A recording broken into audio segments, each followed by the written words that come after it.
Graças a paz, meu querido irmão, querido amigo, estamos aqui para mais uma devocional e eu queria já que você abrisse sua Bíblia e acompanhasse junto comigo o texto de Deuteronômio, capítulo 3, versículo 19. E diz assim: deixem nas cidades que dei a vocês as mulheres, as crianças e os grandes rebanhos que eu sei que vocês possuem.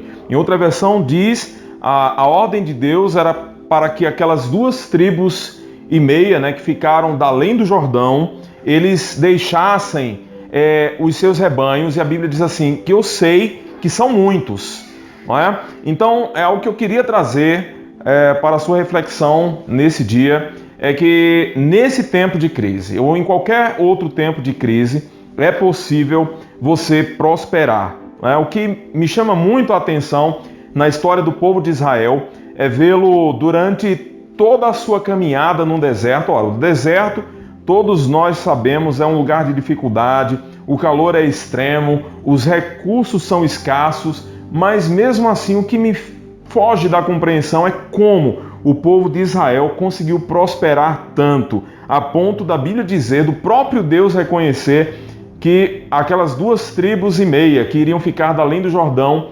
eles tinham muito gado, e eles deveriam deixar para então ajudar seus irmãos a possuírem o restante da terra. Então, meus queridos, em dias de dificuldade, em dias de crise, é possível você prosperar, é possível você tirar proveito, seja qual for a circunstância adversa que você esteja enfrentando. E a gente reconhece isso não só por causa desse episódio, mas a gente vê, por exemplo, Deus exigindo que os filhos de Israel trouxessem diariamente a provisão do óleo que deveria ser usado para o candelabro. Não é? Isso é interessante, porque o óleo era feito de oliveiras batidas, o azeite de oliva. E ora, estão no deserto, eles ainda não plantaram, eles ainda não colheram. Como poderiam ter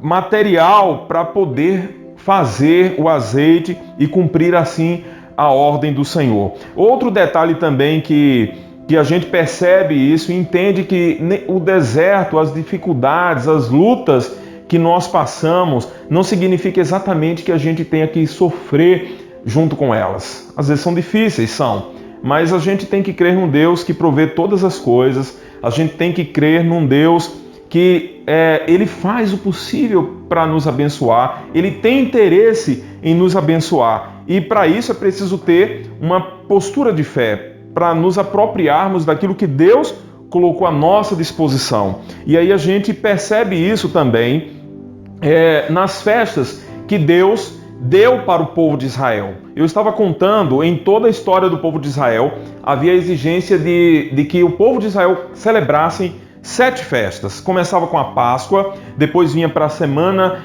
dos pães sem fermento, aí a gente tinha o dia da expiação, as trombetas, cabanas, a da colheita, enfim, Deus queria o que com isso? Claro, fica evidente que se Deus está pedindo para que o povo celebre festas, é claro que Deus quer que o povo se alegre através das festas, que o povo celebre, que o povo comemore. Então, meu querido, apesar das lutas, eu não sei como. Ah, Carlos, a minha dificuldade é muito grande, você não sabe o que eu estou passando. Não sei, realmente eu não sei. Mas Deus, com certeza, Ele tem algo para você, Ele tem algo para mim, Ele tem algo para todos nós. E cada um vai procurar, então, em Deus, saber como alcançar essas bênçãos. Lá no capítulo 1 de Efésios, também no versículo 1, diz que o Deus, Ele já nos abençoou com toda a sorte de bens espirituais nas regiões celestes. Então Deus já deixou uma porção de bênçãos já disponibilizadas e a gente precisa, através da fé, se apropriar dessas verdades. Então eu convido você a cada dia fazer essa reflexão, ser agradecido ao Senhor. Uma das festas, a festa da colheita, exigia que o povo de Israel trouxesse da porção de seus bens, daquilo que foi colhido, como gratidão, como reconhecimento pelo favor do Senhor.